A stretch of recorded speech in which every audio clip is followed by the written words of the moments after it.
Red leaf lettuce was first described in 1753 by Carl Linnaeus and is native to Europe. Favored by seasoned gardeners, red leaf lettuce flourished heavily in the late 19th and early 20th centuries and can be found at supermarkets, farmers markets, and specialty grocers in North America, Europe, Asia, and Australia. Red leaf lettuce is small to medium in size and grows in an elongated shape with narrow base that fans out to wide, curly, loose top. The leaves connect to a central stalk, branch out in all directions, and are tender, smooth, and broad with many curls and frills. The edges of the leaves are dark burgundy to red, and as the leaf transitions into the juicy stalk, the red fades to pale green and white. Red leaf lettuces are crisp and also have a sweet or bitter smell when the stalk is scratched.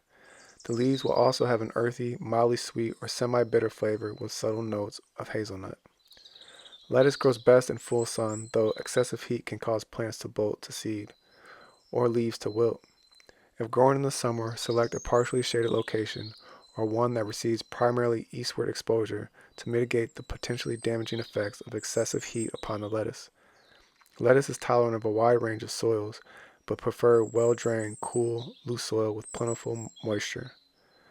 Plant lettuce next to calendula, asparagus, chervil, carrots, beets, chives, eggplants, cilantro, mints, nasturtiums, parsnips, alliums, turnips, and radish. Avoid fennel plants in the cabbage family. They can hinder the growth of lettuce. Red leaf lettuce contains vitamins A, C, and K, calcium, iron, and anthocyanins, which contain health-boosting antioxidants that have anti-inflammatory properties.